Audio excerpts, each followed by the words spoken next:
Assalamualaikum warahmatullahi wabarakatuh. Selamat pagi anak-anak. Salam sejahtera bagi kita semua. Bagaimana kabar kalian? Sehat kan? Jaga kesehatan anak-anak, Jaga imunitas prokes. dan semangat. Oke, kami berdua memperkenalkan diri. Yang sebelah saya ini Ibu Darmaningsi Yakti, biasa dipanggil Bu Yakti, mengajar IPS di kelas 7.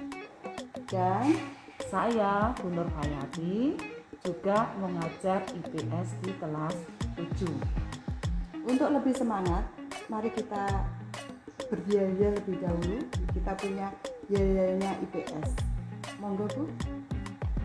IPS semangatku, IPS kebanggaanku, IPS prestasiku, pasti bisa. Untuk berikutnya akan kita sampaikan materi yang pertama akan disampaikan oleh Ibu Nur Hayati, dan nanti yang kedua yaitu sesi. Assalamualaikum warahmatullahi wabarakatuh. Anak-anak, ini adalah sesi yang pertama sebelum materi MPLS IPS. Hari ini saya minta tolong kalian berdoa dulu agar pembelajaran kita hari ini lancar. Silakan berdoa dahulu.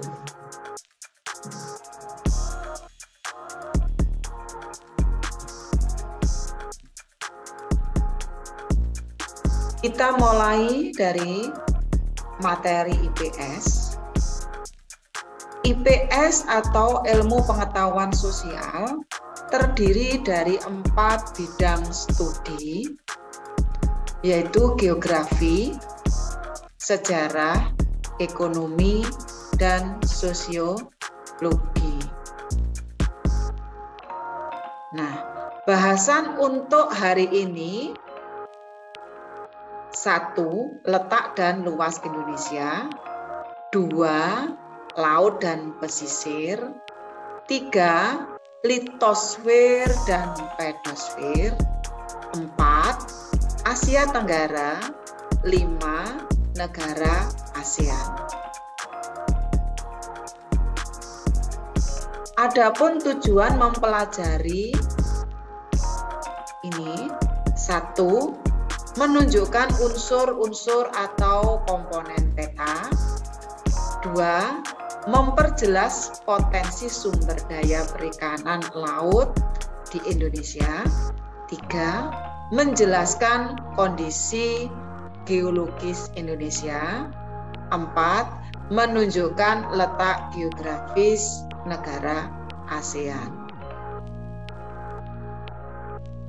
Nah, pelajaran yang pertama, peta. Perhatikan anak-anak. Ini adalah peta Indonesia yang sudah sering kalian lihat. Mari kita lanjutkan, yaitu komponen peta. Sebelum kita lanjutkan komponen peta, paling tidak kita harus tahu apa sih peta. Peta adalah gambaran konvensional sebagian atau seluruh wilayah di permukaan bumi dengan berbagai kenampakan dari atas, digambar pada bidang datar. Ingat, digambar dalam bidang datar yang diperkecil dengan menggunakan skala tertentu dan menggunakan simbol-simbol. Adapun komponen atau kelengkapan peta terdiri dari judul, skala peta, garis astronomis, tanda arah atau orientasi atau mata angin, legenda atau keterangan, simbol dan warna, inset, sumber dan tahun pembuatan peta, lettering, dan garis tepi. Perhatikan ya anak-anak, gambar atau peta yang ada di sebelah ini. itu adalah peta. Apakah peta ini sudah melengkapi komponen peta? Coba kalian ambil buku, kemudian kalian tulis di buku catatan, kira-kira mana yang belum lengkap. Nah, ini. Sudah anak-anak? Sudah ditulis? Sudah diperhatikan? Nah, kalau sudah diperhatikan, mari kita lanjutkan tentang skala peta. Skala peta ada 3, skala garis, skala angka, dan skala verbal. Skala garis itu ditunjukkan dengan tanda seperti rel, yaitu ada angka 1, 2, 3, dan seterusnya dalam satuan sentimeter, dan ada 5, 10 dalam satuan kilometer, yang berarti 1 cm itu mewakili 5 km di permukaan bumi. Sedangkan skala angka yaitu ditulis dengan 1 dibanding 500.000 misalnya, yang berarti 1 cm di peta sama dengan 500.000 cm di lapangan atau 5 km di lapangan. Sedangkan skala verbal atau skala huruf yaitu ditulis dengan huruf.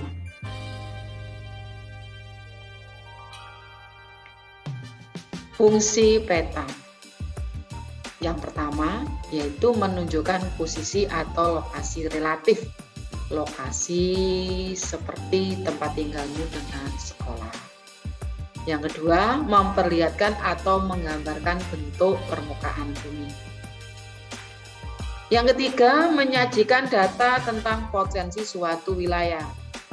Yang keempat, memberikan ukuran karena melalui peta dapat diukur luas daerah dan jarak di atas permukaan bumi. Ini. Nah, laut dan pesisir, materi yang kedua. Coba perhatikan anak-anak, samakah pantai dengan pesisir?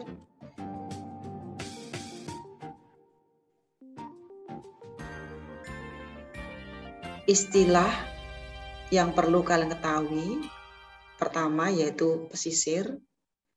Pesisir adalah wilayah daratan yang terendam air laut saat pasang naik dan nampak pada saat pasang surut.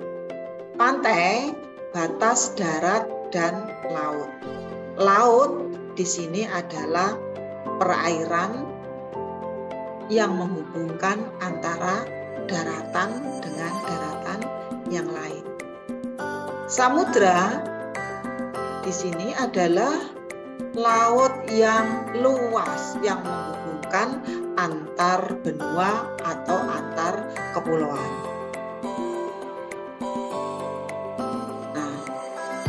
Perlu kalian ketahui bahwa laut itu dibagi menjadi 3 wilayah.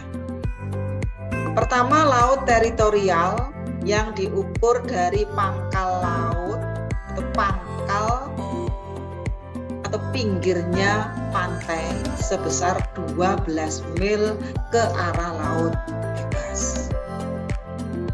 Yang kedua, zona ekonomi eksklusif ZEE itu diukur sampai laut bebas sebesar 200 mil. Sedangkan yang ketiga, landas kontinen, ini adalah kelanjutan alami dari daratan Pulau Indonesia dengan wilayah negara lain. Kita lanjut, zona pesisir dan laut. Zona ini adalah batas. Berdasarkan kedalamannya, zona litoral, zona epineritik, zona neritik, zona batial, zona apisan. Dan paling dalam adalah zona abisal. Zona abisal ini sama juga dengan palung laut. Jadi laut yang dalam dan sudah gelap sekali. Nah, mari kita lanjutkan anak-anak, yaitu materi tentang litosfer. Litosfer di sini yaitu tentang relief permukaan bumi. Relief sama dengan bentuk muka bumi, di mana bentuk muka bumi itu disebabkan oleh dua tenaga, yaitu tenaga geologi endogen dan satunya eksogen. Di mana tenaga endogen dibagi menjadi tenaga vulkanisme, seisme, dan tektonisme. Sedangkan eksogen pelapukan, erosi, dan sedimentasi. Nah, kita ulang sekarang. Tenaga pembentuk muka bumi, tenaga endogen itu punya sifat membangun karena membangun dari bentuk muka bumi. Di antara tenaga tektonisme, vulkanisme maupun seisme, maka tenaga yang paling berperan di muka bumi itu adalah tenaga tektonisme, yaitu tenaga bergesernya dari lapisan kerak bumi. Apabila lapisan kerak bumi ini bergeser, akan menimbulkan gempa, dan gempanya adalah gempa tektonik, termasuk gempa yang sangat berbahaya. Kita lanjutkan. Sedangkan yang kedua yaitu tenaga eksogen, tenaga yang berasal dari luar dan punya sifat merusak, di mana tenaga itu yang disebabkan oleh adanya sinar matahari, temperatur udara, angin, air maupun makhluk hidup termasuk manusia. Adapun macamnya yaitu yang pertama pelapukan, berarti hancurnya batu-batuan, kemudian terkikis yang disebut dengan erosi, dan diendapkan disebut dengan sedimentasi. Nah, ini yang berikutnya, materi yang Asia Tenggara. Kalau kita perhatikan peta Asia Tenggara, itu terdiri dari 11 negara. Negara yang terakhir adalah Timur Leste. Kalian tentu tahu bahwa negara Asia Tenggara itu ada negara Brunei, Laos, sampai dengan negara Indonesia. Kita lanjut anak-anak. Region Asia Tenggara. Kalau kita perhatikan region Asia Tenggara, itu berdasarkan letak astronomisnya, terletak antara 28 derajat lintang utara sampai 11 derajat lintang selatan. Dan 92 derajat bujur timur sampai 141 bujur timur.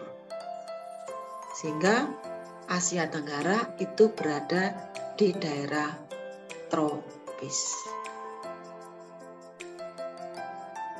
Nah, perhatikan pula geologis Asia Tenggara. Kalau kita perhatikan Asia Tenggara di sini, ternyata Asia Tenggara dilalui oleh 3 lempeng litosfer, yaitu Eurasian Plate, kemudian Pacific Plate, dan Australian Plate. Ini. Dengan adanya lempeng litosfer inilah, maka wilayah Asia Tenggara sering terjadi gempa, yaitu gempa tektonik. Di samping itu, wilayah Asia Tenggara juga dilalui oleh 2 pegunungan muda, yaitu Sirkum Pasifik dan Sirkum Mediteran, sehingga wilayah Asia Tenggara disebut juga fire ring.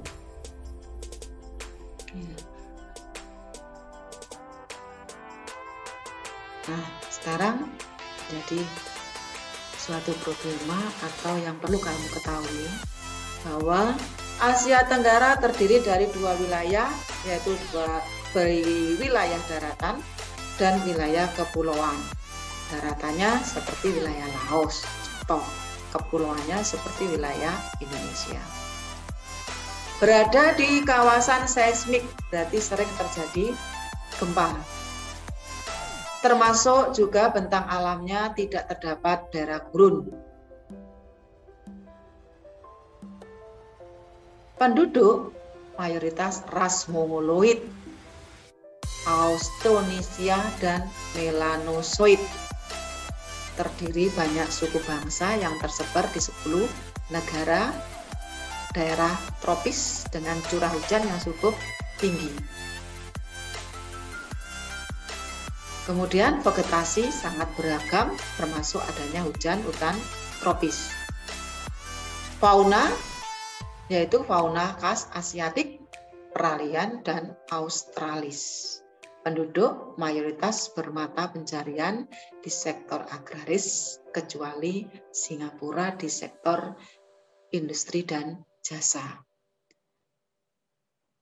Hampir seluruh negara berkembang, kecuali Singapura. Kaya akan sumber daya tambang, dan satu lagi negaranya ada yang tidak pernah dijajah, yaitu negara Thailand. Oke anak-anak, terima kasih atas perhatian kalian. Tetap semangat dan jangan lupa selalu tersenyum untuk meningkatkan imun. Jangan sampai ada yang sakit.